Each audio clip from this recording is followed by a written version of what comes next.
Assalamualaikum warahmatullahi wabarakatuh. Saya Fahmi Andriadi akan mencoba untuk menganalisis komunikasi pemerintah Indonesia dalam penanganan krisis Gaza dan evakuasi WNI. Nah, kalau kita lihat memang permasalahan dari Gaza ini, Israel, Amerika Serikat ini nggak pernah ada endingnya sepertinya ya.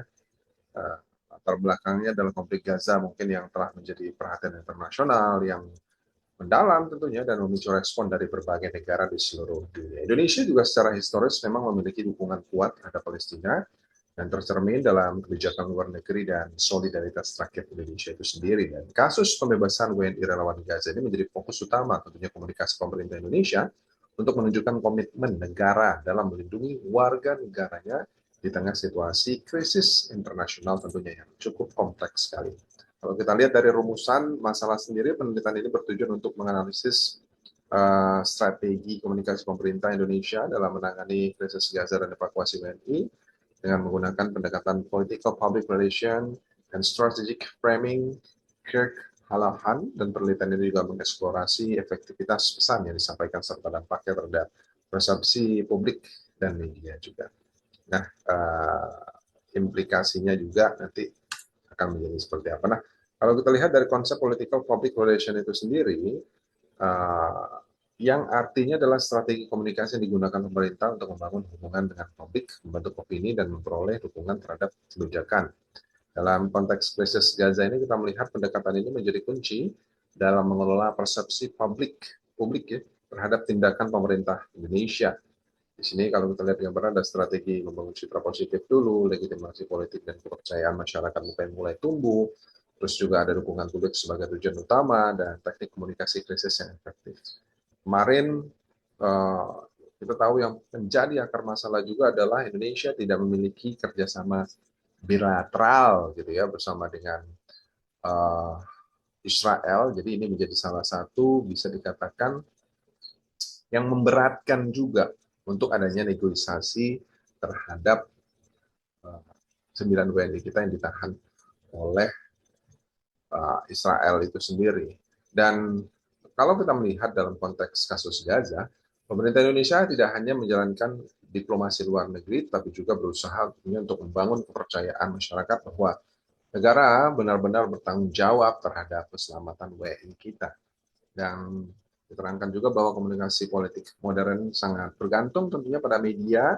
Karena itu pemerintah juga menggunakan konferensi pers, media sosial, dan pemberitaan media untuk memastikan tentunya pesan pemerintah ini tersebar secara luas. Dan kalau kita lihat tekanan bahwa tujuan utama political public relation dalam membentuk opini publik yang positif terhadap kebijakan pemerintah ini juga cukup sangat penting sekali tentunya. Nah, kalau kita melihat dari konsep strategic framing Cape Holland itu sendiri, pendekatan komunikasi yang dikembangkan oleh Cape Halahan ini untuk memahami bagaimana pesan dibingkai dan disampaikan kepada publik. Dan teori ini mengidentifikasi 3 jenis framing utama yang digunakan dalam komunikasi strategik untuk membentuk persepsi dan pemahaman audiens. Nah, kalau kita melihat framing isunya itu menentukan isu utama dengan dan konteksnya, ini menurut Krik Halahan ya, framing responsibility, penentuan pihak yang bertanggung jawab, terus juga ada framing news, cara media menyajikan berita, dan framing sebagai strategi komunikasi yang efektif. Nah, kalau kita melihat dari pemahaman dari masing-masing ini ya, dari framing isu yang bagaimana isu itu dibentuk dengan cukup baik, dengan cukup sempurna, terus juga framing responsibility, kita melihat pemerintah Indonesia tentunya cukup bertanggung jawab dengan adanya 9 WNI kita yang ditahan, dan ini gabungan ya dari hampir seluruh negara, kalau nggak salah 47 negara gitu, dan ini luar biasa sekali tekanan dari media-media yang ada di luar sana yang akhirnya sampai-sampai 9 WNI kita berhasil dibebaskan, dan ada beberapa puluhan juga yang dibebaskan. Dan kalau nggak salah dari 400 berapa WNI sudah sebagai WNI ya, 400 berapa orang berseluruh dunia, bernegara, dan akhirnya dibebaskan beberapa, tapi ada juga yang masih ditahan di sana. Dan ini menjadi salah satu tindakan yang bisa dikenakan cukup sangat sangat berbahaya, sangat-sangat keji, dan sangat-sangat melanggar PBB juga ini Israel, karena seluruh dunia sudah mengencam ya. Dan apa yang terjadi pada si orang-orang yang ditahan Israel nanti mungkin saya akan cerita di slide-slide berikutnya. Nah, kalau kita melihat dari bentuk komunikasi pemerintah Indonesia yang menggunakan berbagai saluran komunikasi dalam menangani krisis Gaza dan evakuasi WNI ini, konferensi pers resmi menjadi platform utama tentunya untuk menyampaikan informasi terkini. Pernyataan Presiden dan pejabat tinggi juga memberikan legitimasi dan kepercayaan publik tentunya. Media sosial seperti Twitter, Instagram, dan YouTube dimanfaatkan untuk menjangkau audiens yang lebih luas, dan wawancara dengan media nasional dan internasional juga memperkuat narasi diplomatik Indonesia di panggung dunia tentunya. Kalau kita lihat sendiri, benar-benar tekanan dari seluruh dunia kepada Israel yang membuat menjadi salah satu penyebab 9 WNI Indonesia ini juga dibebaskan, bukan hanya Indonesia sih, tapi beberapa orang lagi yang juga ditahan oleh Israel itu sendiri. Nah, kalau kita berbicara mengenai framing dari isu, ya, pada saat ini dijelaskan bagaimana juga pemerintah ini membingkai konflik Gaza sebagai isu kemanusiaan, gitu ya. Pemerintah lebih banyak menggunakan narasi tentang perdamaian, bantuan kemanusiaan, dan perlindungan warga negara dibanding membahas konflik politiknya secara detail. Dan tujuan framing ini adalah membangun empati publik dan memperlihatkan bahwa Indonesia memiliki posisi moral yang kuat. Dan di situ juga dijelaskan bahwa framing isu ini membantu pemerintah mengarahkan fokus masyarakat pada nilai kemanusiaan, sehingga dukungan publik terhadap kebijakan pemerintah juga cukup meningkat. Seperti mungkin kalimat pemerintah, contohnya Indonesia terus berkomitmen membantu rakyat Palestina, ini menjadi salah satu tentunya framing isu yang ada, gitu ya. Nah, dukungan Indonesia sendiri memang sebenarnya terhadap perdamaian dan solusi diplomatik konsisten ya. Pesan mendukung penyelesaian dan damai melalui jalur diplomasi itu sendiri. Nah, kalau kita lihat sendiri dari framing responsibility itu, sini jelaskan bahwasannya framing responsibility ini berkaitan dengan siapa yang dianggap bertanggung jawab dalam suatu situasi itu sendiri. Nah, pemerintah sebagai pelindung WNI di luar negeri, Kementerian Luar Negeri, dan KBRI aktif tentunya memantau dan mengevakuasi warga negara Indonesia yang berada di zona konflik. Aktif juga tentunya dalam diplomasi dan negosiasi internasional. Indonesia terlibat dalam berbagai forum internasional seperti PBB, tentunya untuk menyuarakan dukungan terhadap Palestina dan mengupayakan solusi damai.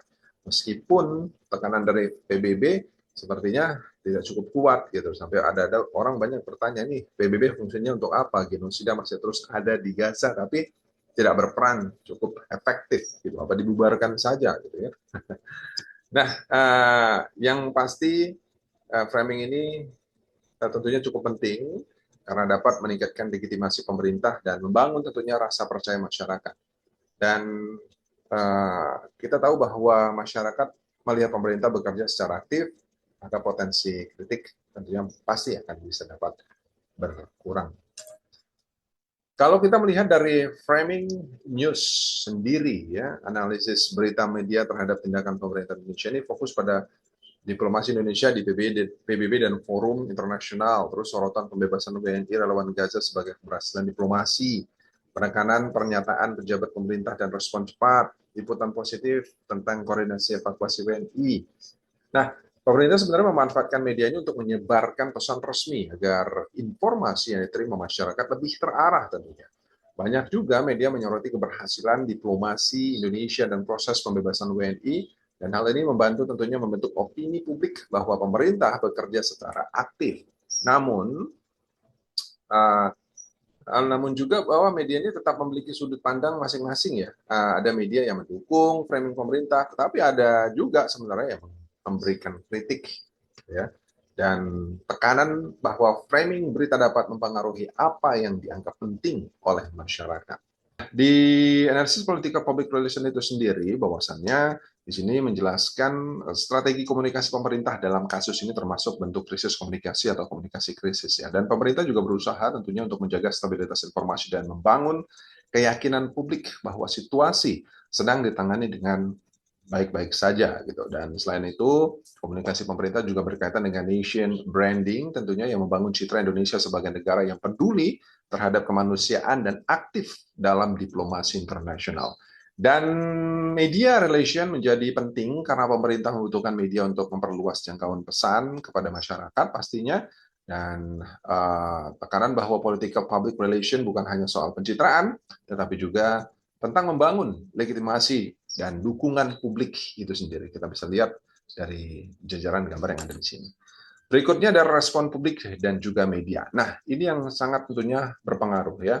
Kita lihat bahwasannya di respon publik dan media ini dijelaskan bahwa tidak semua publik tentunya memiliki pandangan yang sama terhadap komunikasi pemerintah yang dilakukan ya. Sebagai masyarakat mungkin memberikan dukungan karena melihat pemerintah aktif membangun WNI dan Palestina. Namun ada juga nih yang mengkritik pemerintah karena menganggap bantuan kemanusiaan itu belum begitu maksimal. Apalagi kita sempat bergabung dengan BOP, menjadi salah satu kritik juga tentunya bagi pemerintah. Nah, kalau kita lihat ya, perbedaan respon ini menunjukkan framing tidak selalu diterima secara seragam tentunya. Nah, media sosial tentunya mempercepat munculnya opini publik ya, langsung baik yang mendukung maupun tentunya ada pasti yang mengkritik juga. Kalau kita lihat di sini media sosial memang cukup masif responnya, bahkan mereka langsung bisa menulis komentar di kolom-kolom akun pemerintah yang tentunya menunjukkan rasa apakah itu bentuknya dukungan, apakah itu bentuknya suatu kritikan, atau juga mungkin suatu masukan bagi pemerintah. Karena banyak yang ya begitulah netizen-netizen yang berkomentar miring gitu ya kepada pemerintah. Nah, kalau kita melihat kelebihan dan kekurangan dari komunikasi pemerintah ini sendiri, menurut keyakinan saya ya, bahwasannya komunikasi pemerintah ini memiliki beberapa kelebihan seperti pesan yang konsisten dan cepat disampaikan kepada publik. Pemerintah juga berhasil menggunakan berbagai platform media sehingga informasi dapat menjangkau masyarakat secara luas. Namun ada juga kekurangannya, bahasa komunikasi pemerintah ini terkadang terlalu formal sehingga kurang dekat dengan generasi muda di media sosial yang doyannya mengkritik aja. Belum tentu juga mereka benar gitu ya. Dan selain itu juga sebagian masyarakat menganggap komunikasi pemerintah ini terlalu fokus pada pencitraan politik saja. Dan di era digital pemerintah dituntut harusnya lebih interaktif dan transparan gitu biar semuanya bisa lebih dapat positifnya daripada negatifnya. Karena kita tahu pengguna media sosial itu begitu banyak di Indonesia dan generasi Z ini adalah salah satu generasi yang paling banyak menggunakan gadget, milenial juga tentunya, dan di sini memang campur aduk gitu. Perang di dunia di media sosial itu luar biasa antara kelebihan komunikasi pemerintah maupun kekurangan dari komunikasi pemerintah itu sendiri ya. Gaya komunikasi yang terlalu formal mungkin akan bisa dirubah, potensi pencitraan, kurangnya engagement ini juga menjadi salah satu permasalahan komunikasi pemerintah dan informasi yang kadang terlambat sampai ke publik ini juga menjadi catatan-catatan penting tentunya ya. Dan perlu juga peningkatan komunikasi dua arah yang harus ditingkatkan. Nah, kesimpulannya adalah political public relation terbukti efektif tentunya dalam membangun legitimasi pemerintah dan memperoleh dukungan publik selama krisis Gaza, dan pendekatan strategic framing Kirk Halahan berhasil membentuk persepsi positif terhadap isu kemanusiaan dan tanggung jawab pemerintah. Dan respon publik dan media menunjukkan keberhasilan juga komunikasi pemerintah, namun masih terdapat ruang perbaikan untuk komunikasi yang lebih interaktif dan substansial di masa mendatang. Kita harapkan melalui bebasnya 9 WNI yang ada di Indonesia ini menjadi salah satu evaluasi juga bagi pemerintah, dan mudah-mudahan komunikasinya nanti akan lebih baik lagi dan lebih ada engagement lagi bersama masyarakat. Terima kasih. Assalamualaikum warahmatullahi wabarakatuh.